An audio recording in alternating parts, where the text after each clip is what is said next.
Hi, this is Micah Ebby. Thanks for tuning in. I'm going to be going over some of my favorite tools today for sculpting. All of these tools can be used with any kind of clay. Right now I'm going to be demonstrating them on Chavant, but they work equally well on monster clay and wet clay or any other water-based clay. Some of them I even use on Sculpey, and I'll be talking about that too. So I'm just using this rough sculpture that I started lying in. I'm actually going to scrap later, but it's great for demonstration purposes, and we'll just jump right in. So this is one of my favorite tools to start off with. After I've laid in my basic shapes, usually with my hands and warm clay, I let the clay cool a little bit, and then I start going at it with these tools. This is a rake tool from kenstools.com, and I'll put links in the bottom of the video. It's basically made of saw blades, and it has a flat saw blade and then a round one. And I personally like to Dremel down with the sanding Dremel barrel, the rake aspect of it, just so that it doesn't make as deep of grooves. So I want it to have light grooves. And what this tool is used for is that after you smear on some clay and you want to level it out, you can go at it with the rake tool. And this will even out bumps. So like say like I'm seeing some bump texture right here. I don't know if you can catch it on the video, but there's like some bumpy texture right here. I can go at it with this tool and it'll even it out. And generally speaking, when I rake, I like to sort of do some cross hatching, but I also like to follow the forms that I'm sculpting. So here we go.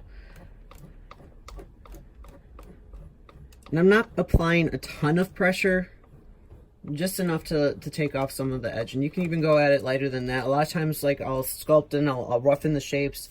I'll take out the big forms like that, or even it out, and then I'll go at it very lightly, just to try and smooth everything down.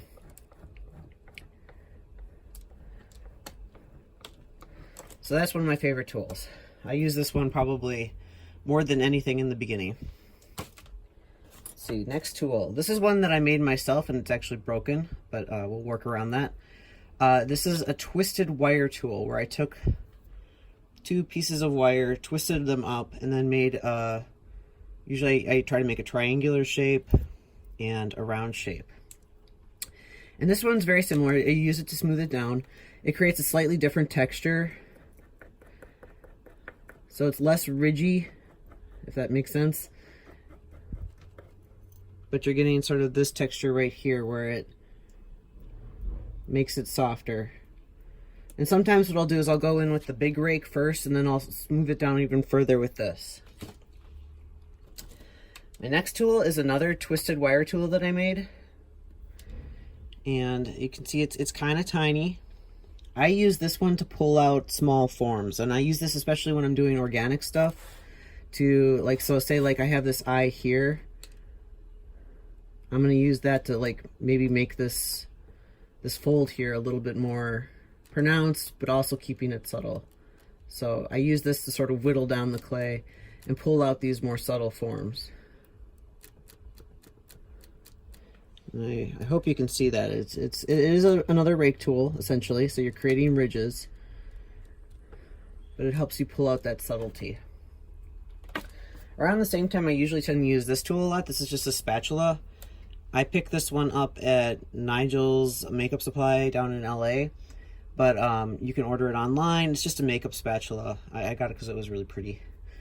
I use this one to sort of cut and make flat planes. So like say I wanted to cut out this eye here.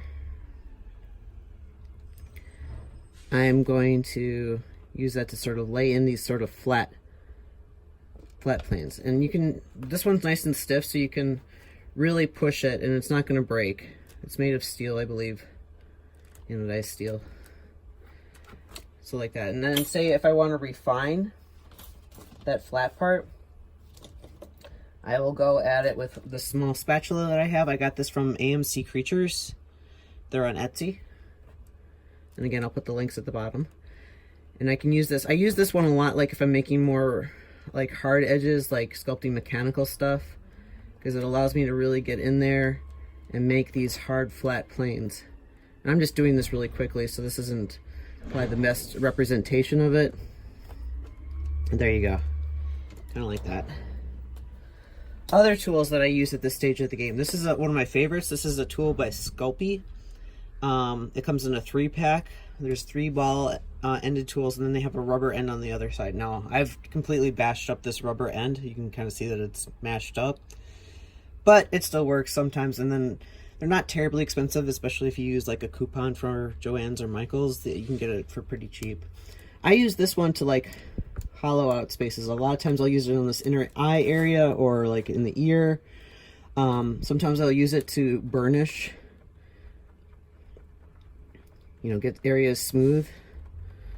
Other times I'll use it to like make pits and holes, because it does go in, and it's heavy duty, so you can really push it.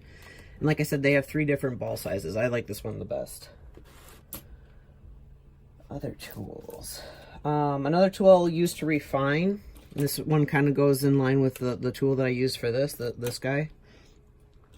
This is a guitar string tool. I got this one from Ken's Tools also, but you can make these yourself. And later I will show a video of how you make these on your own. This is basically creating small rakes, and again, used to refine forms and smooth them out. A lot of times what I'll do is I'll get it down to this stage where it's pretty smooth, and then I'll hit it with a stipple sponge. Now this is a stipple sponge that I got at Nigel's. It's a makeup store. But you can also just use like packing foam or couch cushion foam, something like that. And I use that to sort of smooth out my rake lines. Around this time, I usually hit it with some sort of solvent. So with Chavant, I use dilimamine. With Monster Clay, I use isopropyl myrostate. You can also use alcohol with Chavant and mix it in with isopropyl myrostate for Monster Clay. And with water-based clays, I just use water. If you're using any of these techniques with Sculpey, I find that alcohol works, but you want to use it very late in the game because it does tend to dry out your Sculpey. Let's see, other favorite tools are getting more towards the refining stage. This is a tool that I made myself from a nutcracker set. It's, I think, used to dig out chestnuts or walnuts. I'm not really sure. But I use this to burnish with the backside, which is curved. I dremeled this smooth so that it can be used to burnish. But you can also use it to pick out like wrinkle forms, or pick out, you know, grooves, stuff like that. I have a similar tool from AMCreatures, which you can see is one of my most loved tools. It's got a small curved needle tool that's been sanded flat and is a spatula. I don't know if they sell this one on their website anymore, but I'm sure you can contact them and see if they'll make it for you. This one I use this more on smaller sculpts because it is so fine, but a lot of times I'll use this to pick out really fine wrinkles, or I'll use it when I'm doing like a miniature sculpture because it is that scale. Other tools. This is a very small loop tool. I got this one from Ken's Tools. You can kind of see the loop right there. And then they always have like a smaller loop on the other side. I use this one also to get wrinkles, but you can use it to pick out mechanical lines also. Recently I had to do a robot mask for a commission, and the guy wanted these grooves in it to show where the plates would meet together. It was a face.